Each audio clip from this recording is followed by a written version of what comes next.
In this video, I want to tell you the story of the oatmeal cake. This is one of the early recipes that I remember making when I was learning how to bake as a young person, probably 11, 12 years old. And it's a really tasty cake. It always turns out nice, and you don't have to worry about frosting or decorating it because it has a topping that you bake onto it at the end. And it makes it look nice and taste good, and it's fairly easy. So I used to make this cake a lot when I was in high school for when friends were coming over or guests, and it was my go-to cake. I haven't made it in a long time, and when I was thinking about making it for a video, I had fond memories of this cake. Even my grandma, she really liked this cake a lot and had written it out for me. It does come from the Food That Really Schmecks cookbook, and she had taken the time to write it out for me because she also really liked this cake. So when I went to record the video, I didn't do a practice run. I just went ahead and made the cake according to the directions, as you can see me doing in the video here. And as I went along, it was all going well. I do tend to cook from the book. I was careful to follow the directions in the book. And I was preheating my oven, which is when you want your oven to be fully up to temperature when you put your cake in for baking. And I think I was multitasking on this day. I might have already made something and then had the oven already hot or something like that. It's been a little while, so I don't remember the details now. But when I went to put the cake into the oven, I think I had a timer on, and instead of putting the timer on, I turned it off. And when I turned it off, I turned the whole oven off without realizing it.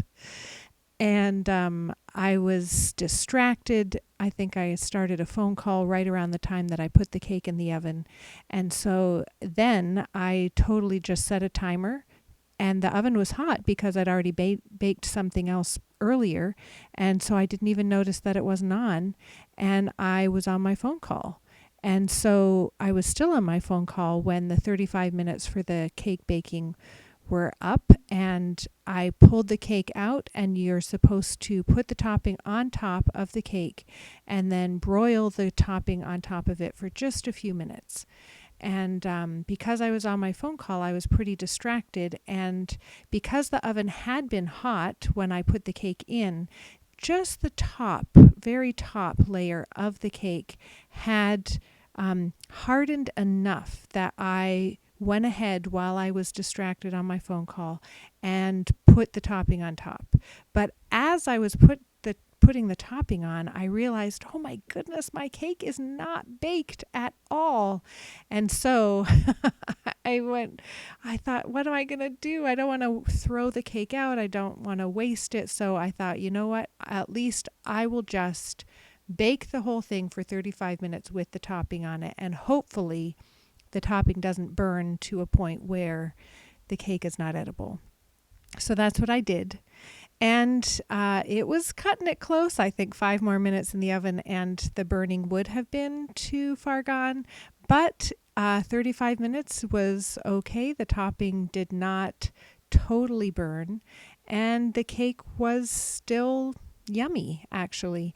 I had people over that night to eat the cake, and I was kind of lamenting my mistake and how I made it.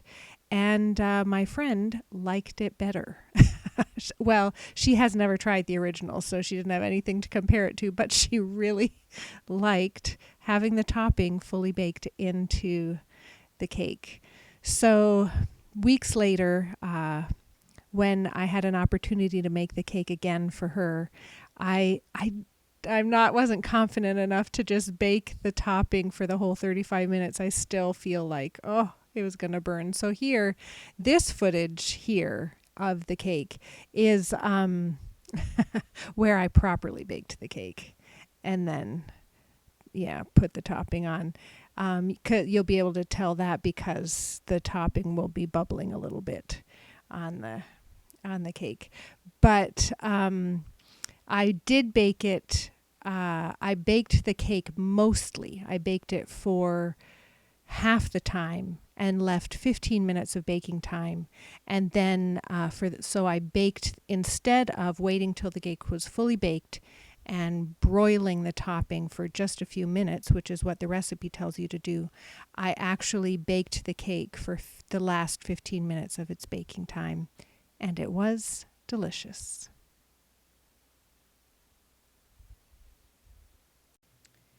So the moral of the story is, don't be afraid to make mistakes.